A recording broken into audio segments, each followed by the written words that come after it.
Vivre une sexualité intégrale ou comment faire de sa sexualité un acte d'amour, objet de nombreuses transformations pour l'individu en voie d'évolution.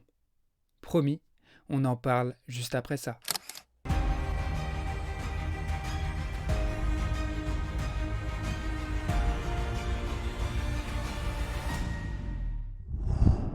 La sexualité, dite courante ou ordinaire, se caractérise par une stagnation de l'énergie sexuelle au premier et second chakra.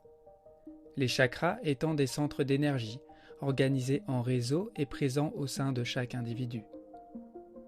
Dans cette sexualité, qui il faut bien l'avouer se rapproche du comportement des animaux, l'ego va chercher à se sécuriser psychologiquement à travers une sexualité, certes enflammée, mais limitante. Sous nos contrées, la sexualité est régie par tout un tas de fantasmes, un désir ardent de posséder l'autre, voire de le dominer. Le tout étant agrémenté d'une grande excitation psychologique, qui prend sa source dans la somme des mémoires collectives et individuelles d'une humanité lobotomisée, fragmentée dans son identité. Dans cet état, l'homme ou la femme est alors incapable de porter son attention au-delà de la ceinture, ce qui va rendre toute tentative d'union amoureuse limitée à une simple partie de jambes en l'air.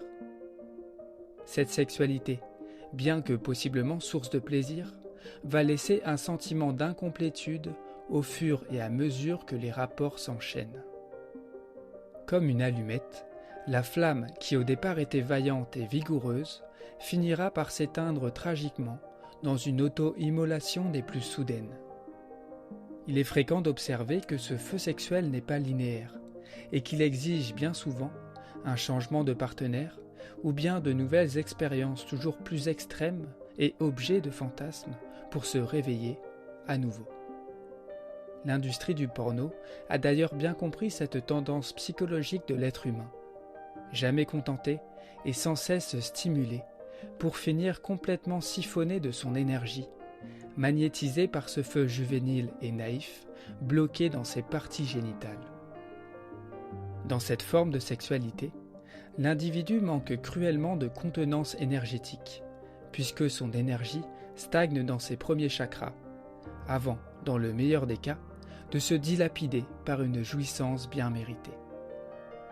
Cet orgasme est dit diffracté, puisque la personne est incapable de contenir son énergie sexuelle et de la faire circuler dans l'ensemble de ses canaux d'énergie.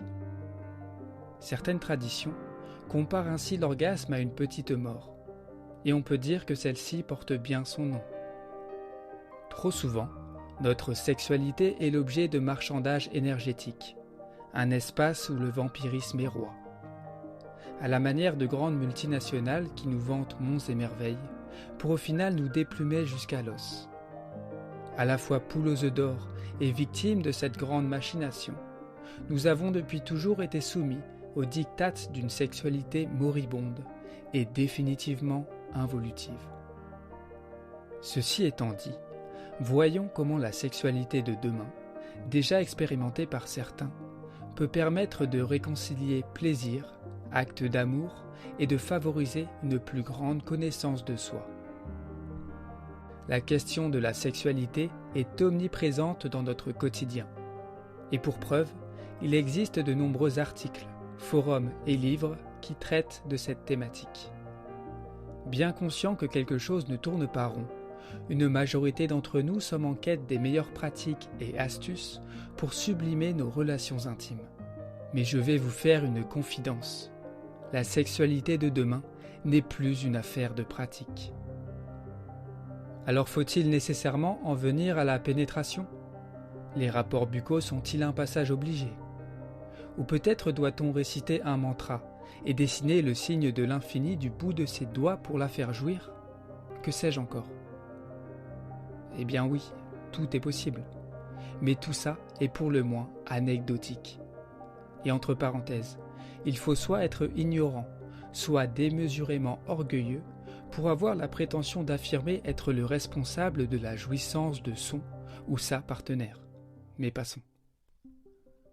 Là où je veux vous amener, c'est à reconsidérer la sexualité dans ce qu'elle a de plus sacré, c'est-à-dire comme un acte d'amour réunissant deux individus. C'est par cet état de conscience et de présence que se crée le pont entre soi et l'autre. Cette profonde intention de se rencontrer dans notre plus simple appareil, au-delà des artifices.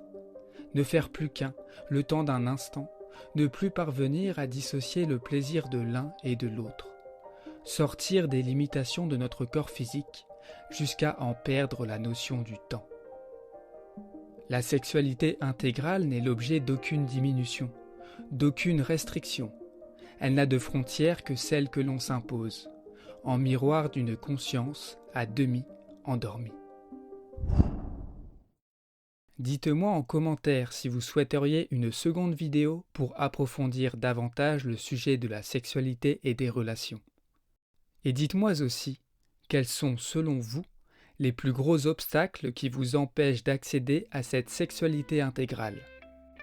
Au plaisir de vous lire, et en attendant, je vous souhaite une belle et grande sexualité, et ce, peu importe la forme pratiquée.